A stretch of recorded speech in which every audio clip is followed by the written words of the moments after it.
Hello everybody and welcome back to the next episode of The Life and Suffering of Sir Brante, here with the Vassal and the Lord.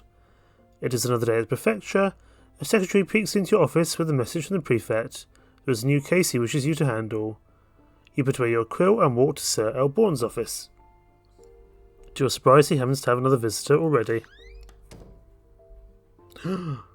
It's our lady friend. There is a graceful figure sitting across from your immediate superior, none other than Octavia Milanidas. After all the times you met her in the capital, you expected the Archduke's daughter to be brilliantly, lavishly dressed, but her appearance today is modest and formal, with a high-necked dress and a straight bun.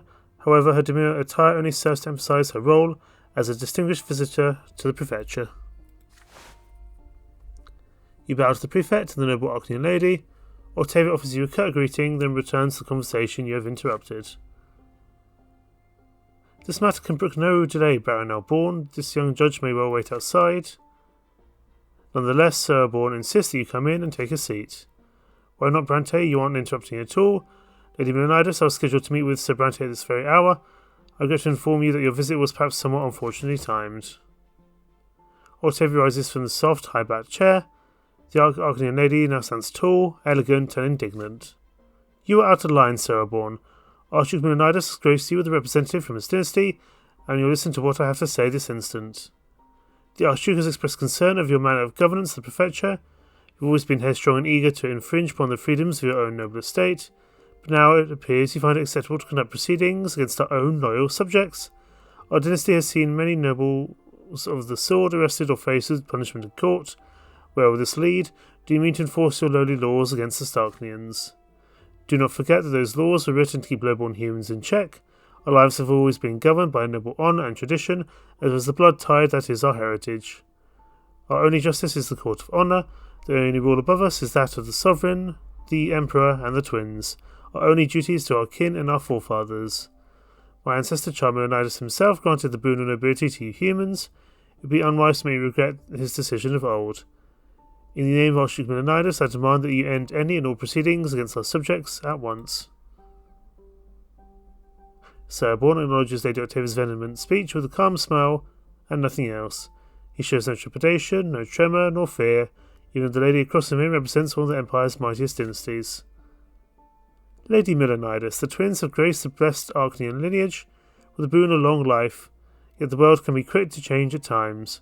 The laws of the Empire now govern the nobles of the mantle, and even the nobles of the sword, along with the common estate. This particular change is not as recent as it might seem.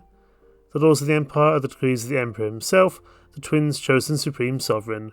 His laws are his will, which is, as you said yourself, the only rule above us, and that means for all of us, from a highborn Arcanian to the lowliest commoner. Presently, the Emperor's representative in our province is Overseer Gaius Tempest. By this prefecture in its entirety, I am simply obeying the Overseer's will and the laws of the Empire. Then pray tell me, Baron Elborn, who is your own sovereign and protector? He is none other than my father Archduke Milanidas. You saw him in oath of fealty and vassalage. It is your duty to follow his word and will, or do you wish for the Archduke to address you directly? I tell you, cease the harassment of our loyal noble subjects at once. I will not leave until this order is carried out. Why, Lady Milanidas, I'm afraid this is quite impossible. As a servant of the Empire and Imperial Overseer Gaius Tempest, it is my duty to enforce the law. Now, if you'll excuse me, Sir Brante and I have urgent matters to discuss. The gaze of the Archduke's daughter is locked with the prefects in a silent struggle. Each expect the other to back down first, but then Octavia suddenly turns towards you.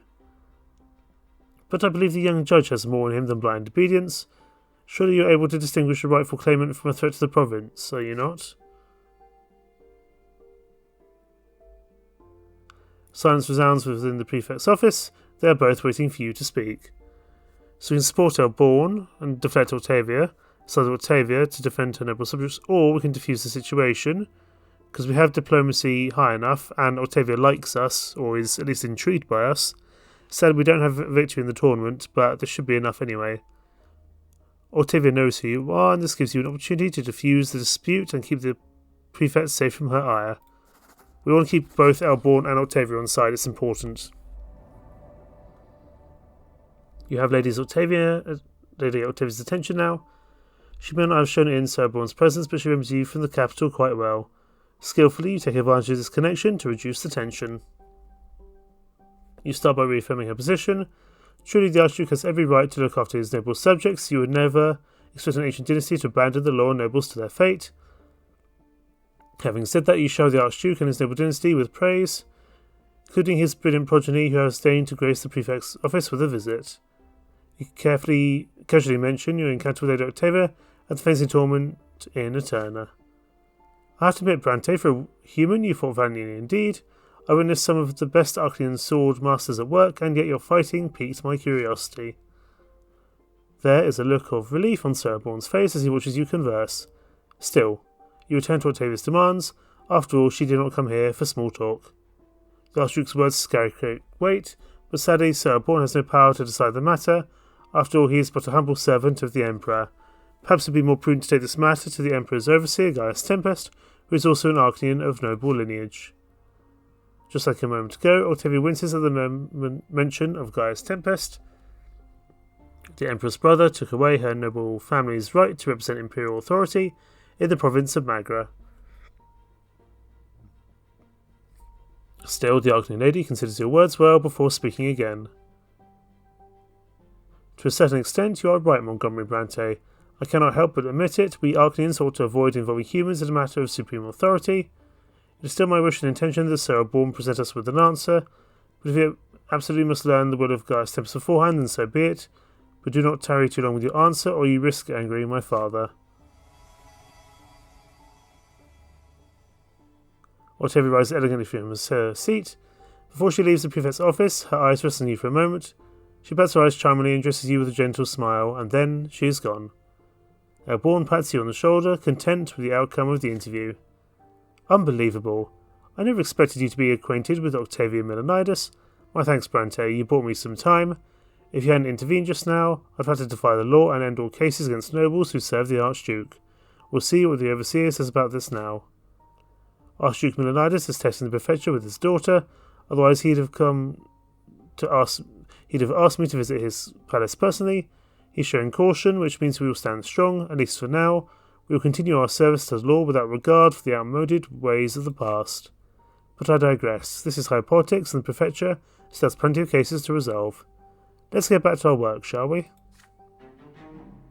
With that, Bourne hands you a new case file. You send the Baron and head back to your office to study it properly. It's time to get back to work. So relations to Augustine and Bourne go up. Our willpower goes down, so we don't have much ability to do any new difficult decisions.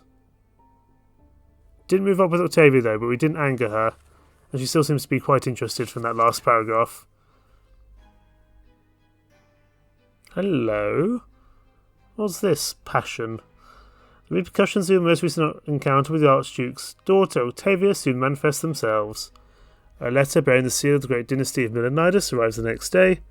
Inside the envelope you find an invitation to Castle Seppenwerda, the Archduke's residence. Visiting the Archduke of Magra himself is a great honour. To decline such an invitation would be an insult of colossal magnitude. You immediately purchase a new doublet in the latest fashion and ask father to lend you a precious family brooch. It depicts the Brante family crest, and the leaves on the oak beech are made of tiny emeralds. Octavia should find it to her liking. Your family cannot help but notice your preparations. Mother watches nervously as you make sure everything is ready for your journey. This odd invitation has me worried, my son. Be careful in the Archduke's castle. You're still of low-born origin. Arcane attention spells danger to people like us every time. Remember not to displease them, or the Milanidases will grind our family into dust. Come early morning, the carriage takes you away from the border walls of Anasotti. It takes you a full day to reach Seppenwerda along the dusty, sun-scorched high road. While on the road, you read notes on Arcane traditions and rules of etiquette again and again. To preserve your family's honour, you must make the best possible impression. The provincial powers that will be watching your every step, and so will Octavia, with her cunning grin.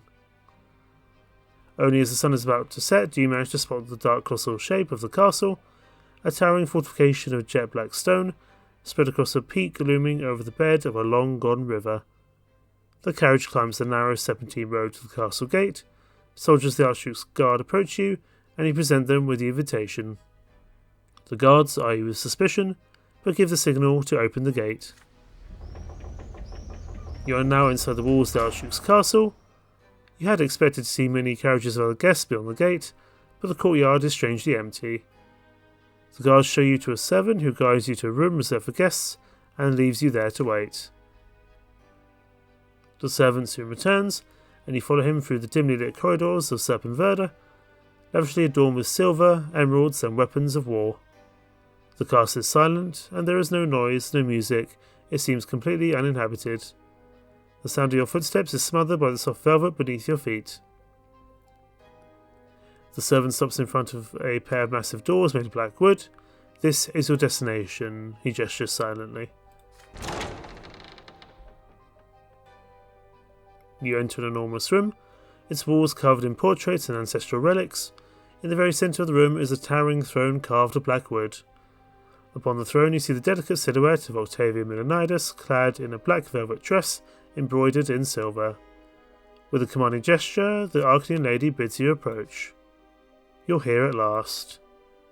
Are you surprised, Montgomery? How odd. You didn't think my father would actually summon you to an Arcanian castle, did you? Were you truly that naive? How sweet of you. No, it was I who summoned you here. You are alone in the castle. Portraits cover the walls, portraits of Arcanians with dark eyes and jet black hair. They all resemble birds of prey, and their eyes seem to watch you with contempt that makes you uneasy. Allow me to introduce you to my family. Family, this is a human by the name of Brante. What do you think of him, father? She casts a defiant glance at the portrait of the Archduke Milanidas, then she removes a glove from her hand and casts it as well. Hits the great Archduke right in the nose. Octavia laughs at that, and the tall walls and innumerable portraits echo her voice. Baffled, you ask Lady Milanidas why she has summoned you. Because you have caught my attention. I noticed you even when you were somewhat younger than you are now. And then I started seeing you again and again. I caught myself thinking about you quite often, and so I've decided I wish to possess you. I'm sorry? Good grief. You will become my companion. Other humans will envy you, but no one will dare to cross you. My name will open any door you like. In return, you will satisfy my every whim, and I'll do with you as I please. Octavia rises from the throne, the hem of her dress lifting out to reveal her elegant, slender leg. You know the history of this throne, yes? My ancestor, Milanidas, used to sit here during the rebellion of Magra. Can you imagine that? Milanidas made decisions that transformed the entire empire, all from this very seat. And now it's gathering dust in this vainglorious art galleries of my father's... Now come to me, human. Octavia waits for you to do her bidding. One does not argue with an Arcanian. Since the dawn of the Empire, they have taken what they wanted. If you refuse Octavia, daughter to Archduke of Magra, you will insult her greatly. If you submit to this Arcanian woman, if you become her plaything, everyone will know you in the good graces of Lady Milanidas herself. As a human, what more could you possibly dream of? You recall your chance encounters with her from the days of your youth to more recent times. What are your feelings for this exceptional Arcanian lady, and what does she truly want from you? If you're willing to enter into perilous romance with Octavia, perhaps you could do it on your own terms, returning her affections or keeping your honour. Will she defy all the traditions of old for you and recognise you as her equal, even if only in secret?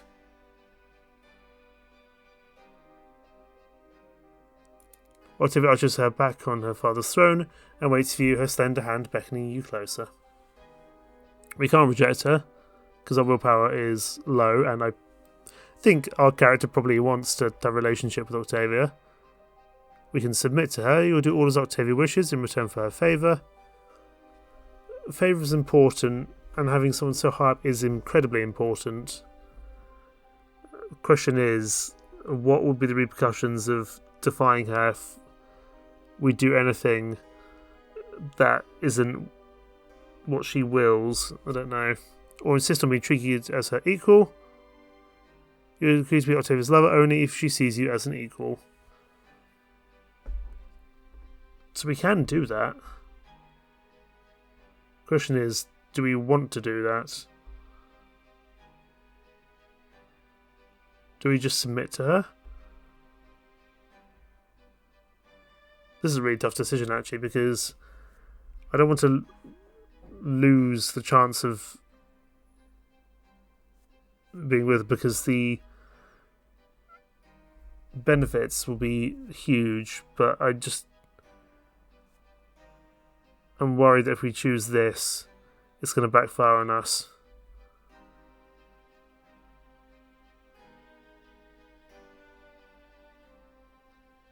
But she does like us enough.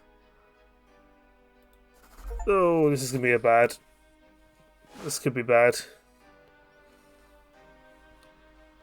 You give Octavia your answer, looking her straight in the eye. You've been in love with her ever since you were young, enchanted by her beauty and grace, every chance encounter a treasured memory, and you know that feeling is mutual. To you there was no greater honour than Lady Octavia's affection. You cannot sacrifice your honour as a nobleman for the sake of this love. You do not mean this as an insult, on the contrary.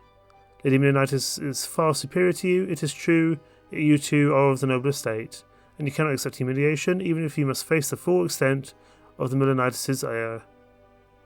You will reciprocate Octavia's affection, not as a medium plaything, but as a man and a noble. Damn.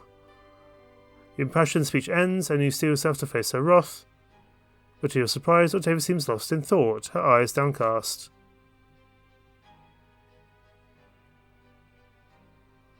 Nobody denies me. I'm not used to this. You are a remarkable human indeed, Montgomery Brante. I've noticed this ever since we first met. Your words echo in my heart. You do not follow the usual rules. Any other man would have been grovelling at my feet by now. Perhaps you can be my escape from this stifling, sickening world. So be it, I choose a human as my lover, and I care little for the aristocracy of this twins-forsaken province has to say about it. I'll take this as far as I like. But you will be safer if our affairs remain a secret to the world. Now come to me, my sweet human. You draw closer to Octavia on the throne. She reaches out for your face, caressing it gently and carefully as though touching human for the first time. A moment passes and suddenly her arms wrap around your neck and her legs lock around your torso, and she pulls you closer to her with all her might. You do not resist the Arcanian's assault. Her embrace leads you to the throne. So how do you like the seat of the great Charmer Milanidas? Just a piece of wood, don't you agree? Uncomfortable too, but luckily it's spacious enough for the two of us.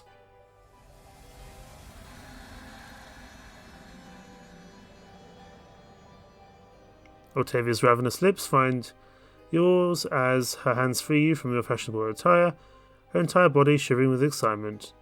You caress her skin, tender and azure.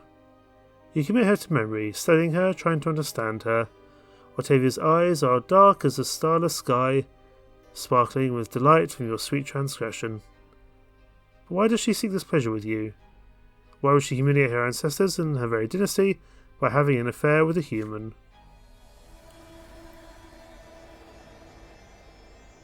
Seeing you preoccupied, Octavia gently pulls your head up by the chin. She kisses you passionately, and her lips start moving down your half-naked body. If nothing else, this should get rid of our lack of willpower. We should get some willpower back from this, I would hope.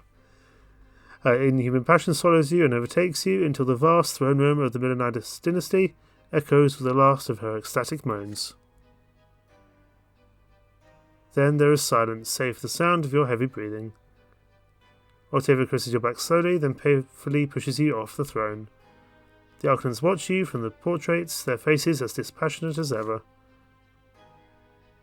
Octavia returns to you at dawn, now wearing a modest black dress, her hair in a formal bun.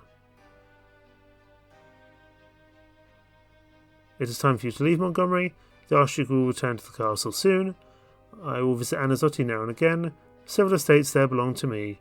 We will meet there, safe from prying eyes. You leave Serpenverda with your head spinning and your heart racing. The day it takes to return to Anazotti passes like a single moment. When your family asks you about your visit to the Archduke, you evade the question. From that day forth, your heart speaks achingly, yearning for Octavia's letters, and when it is time for a brief tryst, the two of you disappear to one of her estates and give in to your secret passion. The days when your love and your lover seem but an illusion, something gone forever. But soon another note arrives, and the affair continues, only to be cut short again for an unknown time. You have stolen the heart of the most beautiful and highborn Archean lady of Magra. Only one lacking thought casts a shadow on your love. What will be the price of this insolence? Okay, affection grows a lot with Octavia Milanidas. She does have a great influence over Anazotti's high society. Let's hope we don't cause her to lose that. No, our willpower's gone down. I guess because we did things. Goodness me. You have started an affair with the daughter of Archduke Milanidas. I suspected that was on the way.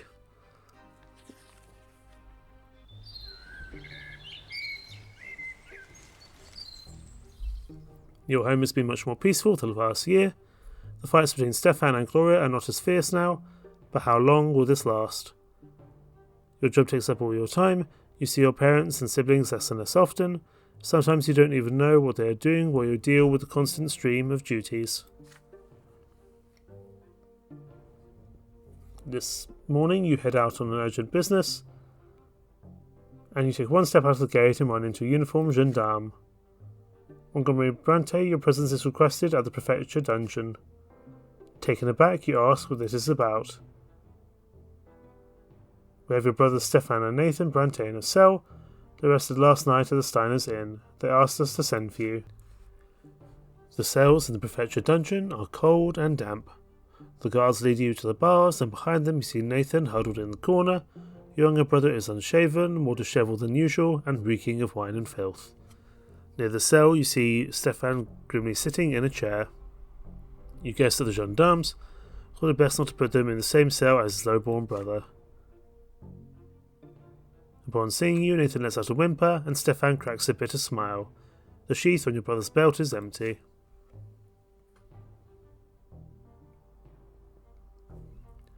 There you are at last, Montgomery. Have a look at our younger brother. Yesterday he got drunk in the company of some dubious fellows. They are commoners, yet they dared to surrender to pleasure. They started a brawl, raided the inn, and harassed the waitresses. As soon as I heard, I rushed to save this drunkard from shame. Nathan cowers into the corner, horror-struck. I walked in and demanded that Nathan come with me, but his cronies wouldn't let him go. That's not true. You just grabbed me by the collar and dragged me after you. You nearly suffocated me. Shut your mouth, Kerr. So, brother, they seem to have some form of set. They shouted defamations against the twin gods, and one of them grabbed me by the arm. I was forced to skewer this heretic with my sword. I hope a lesser death will teach him never to lay his filthy paws on a nobleman. He was just trying to talk to you, Stefan. Silence. Then the gendarmes barged in, and here we are. I've been accused of an unlawful murder. Apparently the new laws allow killing a common only if he attacks first or wields a weapon. They say that in the event of an insult, I'm supposed to file a complaint with the prefecture. So now they're going to seize my sword for a whole year. What a shame, and it's all your fault, Nathan. Stefan gives the bars a furious kick. Nathan covers his face with his hands in despair. Montgomery, brother, you are our only hope. Get my sword back and get us out of here and fast. We have to bury this sordid affair as deep as we can before anyone finds out. Save our family from shame. So lots of different options we can do here. That being said, I do think we want to try bury this before this gets out, because we need to keep our family reputation up as best we can. So we can refuse to help. We can ask Father for help. We can try and blackmail the judge, but we don't have a spy network, and we are not on the path of the Lotless. We haven't taken the path of the priest. Or we do the path of the nobleman. That's almost likely going to crash our career, but I feel like we have to try. You command the gendarmes to give the nobleman Stefan Brante his sword back at once. He has not broken any law and must be freed. As for Nathan Brante, you'll personally cover the damages the inn has sustained. There's no reason to keep the son of a noble family behind bars. But, Your Honour, Sir Stefan ran that man through right before our eyes. The law says... You glare furiously at the captain. That commoner, a heretic no less, dared to assault a born nobleman and grab his arm. Or does the Nad claim to know the law better than Judge Brante? Remembering his position, the gendarme nods obediently and returns Stefan's confiscated sword. I knew I could count on you, Montgomery. You aren't just my brother, after all. but a nobleman yourself. You know that honour is always paramount. Nathan sheathes his sword reverently as Nathan is let out of his cell. The elder brother takes the younger by the scruff of the neck and pulls him to the door. Nathan staggers and shuffles along limply. You manage to conceal the disgraceful occurrence from all your relatives, with the exception of Sir Elborn. The prefect is very displeased with the abuse of power, but needless to say, he does not order his nephew Stefan to be returned to his cell. Back home, Stefan starts lecturing Nathan. From now on, there will be no more drinking bouts or other nocturnal exploits. Who are those rogues you're befriended anyway? Stop shaming this family. If you're so worthless, at least let others go about their business in peace. Do you understand, you blockhead? Nathan remains silent, staring despondently somewhere above him. So our relations with Stefan go up. And they go up with Nathan as well, that's pretty good. Augustin Elborn has won relations down with us. That being said, we are very much on his side. I think we'll be able to get our relations back up with him going forward. I see, our fight for justice has gone down because we got our brother off. But our eloquence has gone up, that's probably good. Not ideal, but at least we had the career to be able to do it. And the case of Father Mark. Your most recent year of service at the prefecture has seen an increase in litigation on crimes against the church. More and more people have joined the ranks of the new faith in Anazotti. The movement began with the destitute beggars who had nothing to lose, but for years now, many well-off commoners and new nobles have been joining the fold. People say the leader of the new faith in Anazotti is Father Lennart, the abbot of the temple of the Silver Tree. The city's leaders would love to expel him, but he is too highly regarded by the common folk. Complaints and cases of defiance of one's lots keep pouring in. Every day somebody is reported by their neighbours for heresy. Many commoners, adherents of the old faith, fear that such flagrant defiance of the lots will usher in the prophesied wrath of the gods. However, you and other judges have no choice but to reject most of these cases. As a secular institution, the prefecture has no authority when it comes to crimes against faith. Only the Church and the Inquisition have any say here. In the middle of another busy day at the prefecture office, the door suddenly swings open. A tall gendarme wearing an officer's uniform walks in. He takes off his helmet, adjusts his short, fair hair, and bows to you hastily. Captain Linard reporting, Your Honour.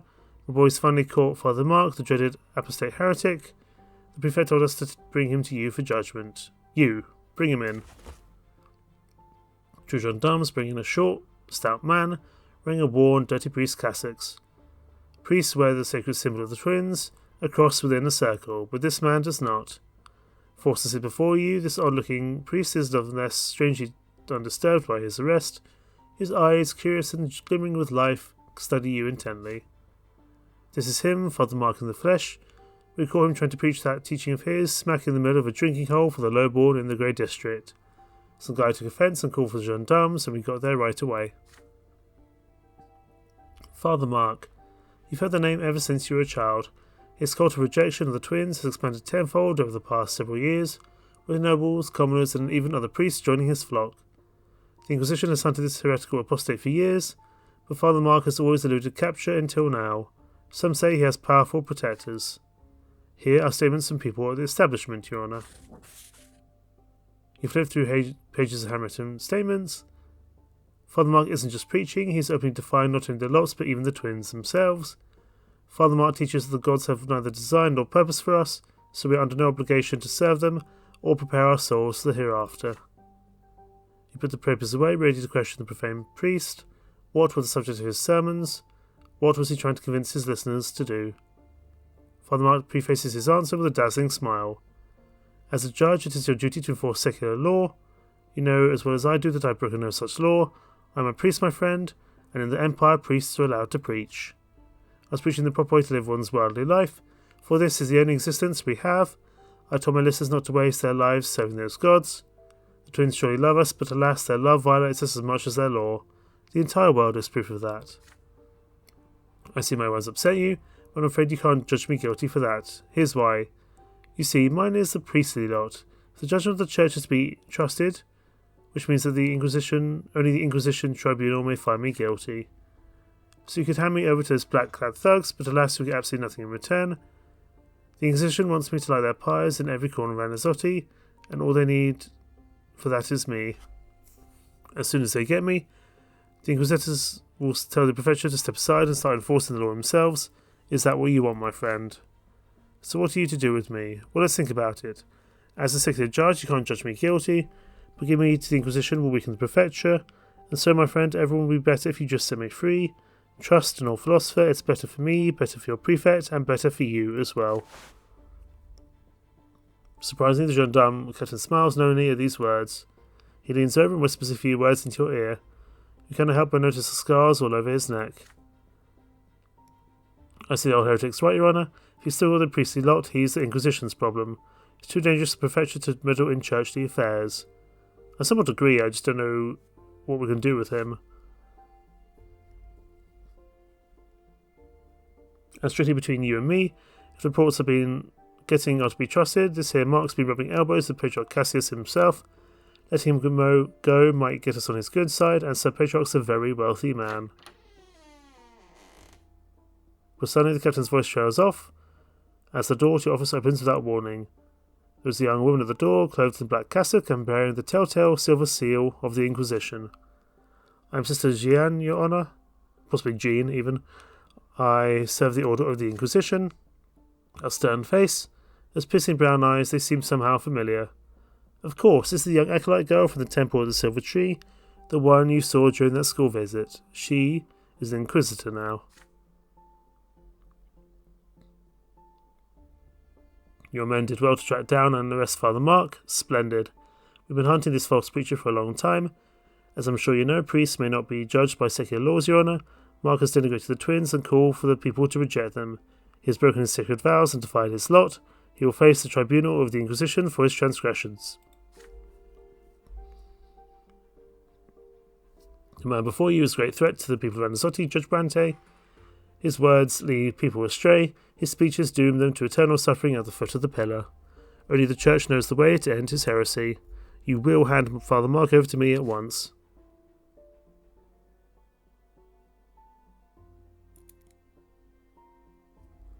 Sister Jean remains in the doorway, wordlessly refusing to leave the Prefecture without the captured heretic. The gendarmes and the captain stand still, awaiting your orders. Father Mark is lounging in your chair, enjoying himself and eyeing you curiously, waiting for your decision on this contentious situation. We don't really care about theology, so we're not going to give him over to... We're not going to prosecute him with the Inquisition. We can just hand him over straight away. I don't think we're going to do that. We can set him free, and there was talk of money. And I feel like we need more money. We're quite poor at the moment. Or we can judge him in a secular court. I think we're going to set him free, regardless of what wrath that incurs with the Inquisition. They don't really like us anyway, so we may as well let him free. You tell Sister Jean that regardless of the situation, legal action is required, and legal action takes time. Then make haste, Your Honour. When it comes to protecting the faith, my order will brook no delay. The Inquisitor leaves your office clearly displeased. You are left alone in your office with Father Mark. He is still as calm as before, eyeing you, waiting for you to speak. You admit that Mark, as a priest, has not violated any imperial law with his sermon, and you are no Inquisitor, and thus not qualified to judge the truth or falsehood of his teachings. You are demonstrating a will of your own, my friend. Well done, Your Honour. This is your first step towards freedom. Yours, not mine. Your fellow judges won't understand your decision, but you mustn't let that cloud your judgment. Handing me over to the Inquisition would spark far more than a single pyre. The Inquisitors would gladly break every imperial law you have. You have perfected the authority of the Prefecture, which is important to me. Well done. Well, I can't say you'll be free of this predicament anytime soon, but then again, I'm sure one of my many patrons will be happy to soften the blow with the helping of earthly boons. We have a more pressing matter to discuss right now, don't we? You saw Captain Land again, giving him instructions. Father Mark is to be taken to the Prefecture jail and mysteriously disappear from his cell during the changing of guard at night. You will close the case before then, so there will be no need for a manhunt. Linad chuckles sneeringly and sets off to follow his orders. You fill out the necessary paperwork. No violation of imperial law found. Case closed, you write. then file the aborted case against Father Mark away in a box. The Inquisition learns of this only days later. Sister Jean bursts into your office, beside herself with rage. "You call yourself a judge after this, said Brante. How dare you defy the Inquisition? Protecting a heretic like Father Mark shows you a fool, and the apostate that shows you for the fool and apostate you truly are. We had him, but thanks to you, the Marquian heresy will continue poisoning the souls of those whose faith is weak. Hundreds and hundreds will follow Father Mark to the foot of the pillar in the hereafter. You will be responsible for their eternal torments, said Brante, and rest assured the Inquisition will not forget this." You return home, exhausted by a long day. What awaits you back home, however, is a pleasant surprise, a treasure trove of fine wine, straight from the cellar of Cassius, Patriarch of Magra. Your servants tell you the wine came with a letter. So Brante, please enjoy this wine, save your earthly life before the twins snatch it away as well. Okay. Our career's gone down, no surprises there. But our wealth has gone up by 2. That was really important for us. We need financial means to do things, to weather any other issues when it comes to being a judge. We're now a ringleader when it comes to scheming. That's possibly a good thing, possibly a bad thing. We'll have to see. Year's now 1141.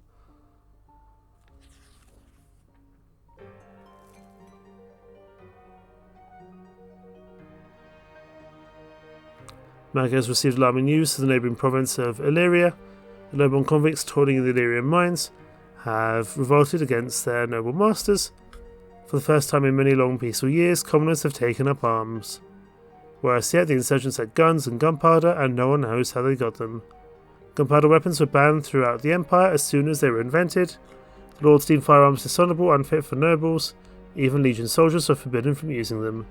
But now gunshots were echoing through the mutinous Illyrian mines. The Imperial Legion was deployed to quell the riot. The Legion slaughtered the rebels without mercy, and the uprising choked to death on its own blood before it had begun. The south of Illyria is now a forested gallows. The convicts' corpses were left swaying in the wind as a warning to any commoner who might dare to take up arms. Although the rebellion quickly succumbed to the Imperial's military onslaught, many Legion soldiers and officers were slain by the insurgents' firearms. Their steel armour was no match for bullets.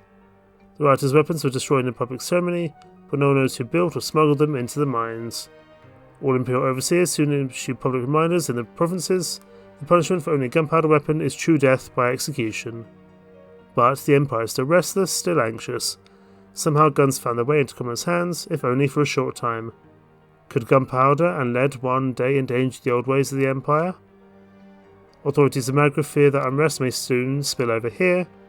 Due to the double tax, peasant farms and industrial manufactories are facing hard times. The province's wealth is steadily declining, but the discontent of the commoners is still held back by the eternal lot that demands they accept their suffering. Wealth of Magra goes down. Not ideal. And a friend in need.